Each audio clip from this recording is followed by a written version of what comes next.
नमस्कार दोस्तों। सत्ता के गलियारे में कुछ भी हो सकता है और कभी भी हो सकता है। यहाँ पर हमें यह सिखाया जाता है कि कोई भी किसी का नहीं होता है। पश्चिम बंगाल में विपक्ष की हार ने विपक्ष को एकजुट कर दिया। वहीं तमिलनाडु में विपक्ष की हार ने विपक्ष को तोड़ दिया। बात एक ही है, पर विता में रहने के लिए धोखा कोई मायने नहीं रखता है। यह हमें सिखाता है। पश्चिम बंगाल में जब विपक्ष हारा तो सभी विपक्षी दल एक हो गए और ऐसा लग रहा था कि यही सबसे अच्छा मौका है जहां विपक्ष को एक होने का मौका मिला है। पर तमिलनाडु में इससे उल्टा हो गया। तमिलनाडु में क्या होता है कि डीएमके और कांग्रेस जो साथ में अलायंस करके चुनाव लड़ती है, लेकिन जब थलापति विजय की पार्टी टीवीके चुनाव जीतती है तो कांग्रेस डीएमके का साथ छोड़कर थलापति विजय की पार्टी को। इसके बाद डीएमके ने कहा कि यह बहुत बड़ा विश्वासघात हुआ है हमारे साथ। डीएमके ने ओम बिरला को एक लेटर लिखा। ओम बिरला आप जानते होंगे लोकसभा स्पीकर है वो। और उन्होंने कहा कि अब हमें कांग्रेस के साथ मत बिठाइए संसद में, अब हमें अलग कर दीजिए। पर यह सब हुआ कैसे, तो मैं आपको बता देता हूँ। यह सब होने का कारण है दोस्तों कि राहुल गांधी या कहे कांग्रेस पार्टी। पहले तो मैं आपको ये भी बता दूं कि ये सब किस कारणवश हुआ है। टीवी के या कहे थलापति विजय की पार्टी को 109 सीट आई थी। उन्हें 11 सीट और चाहिए थी सरकार बनाने के लिए। बहुमत था 121 और टीवी के पास थी 109 सीट। मतलब यहाँ पर 11 सीटों का अंतर था और थलापति विजय या बोले टीवी के पार्टी को 11 सीट कैसे भी करनी थी। कांग्रेस के तमिलनाडु में 4 विधायक जीते हैं। ये मैं आपको सीधी भाषा में बता रहा हूँ कि आपको समझ में आ जाए। कांग्रेस के 4 विधायक जीते हैं।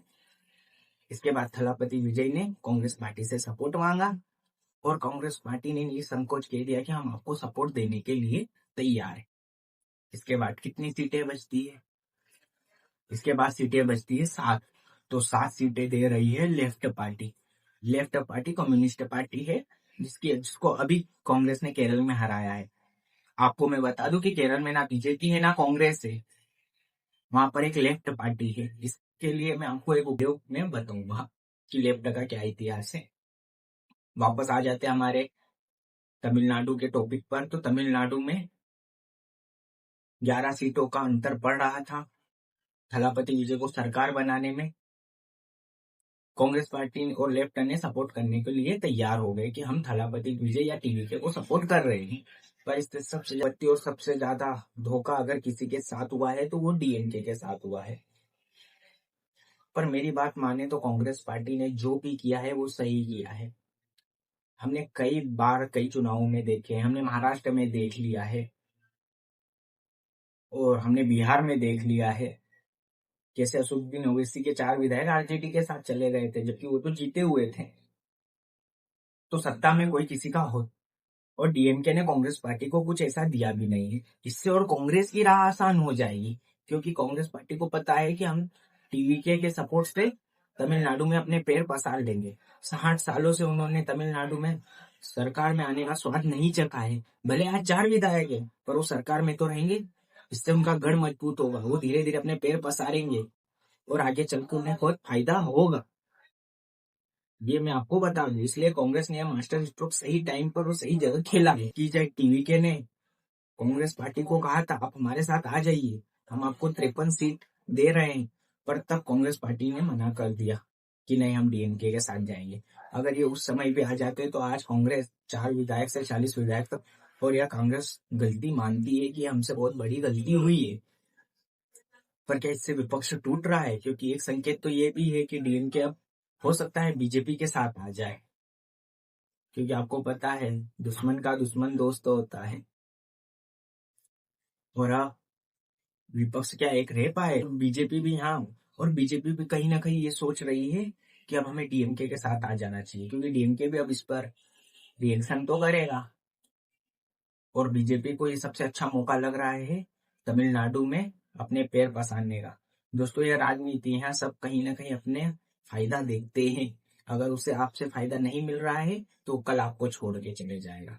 बाहर से आप कितने भी साथ रह लीजिए, पर जब सत्ता का भोग सुख सामने आता है तो कोई देखा नहीं जाता है।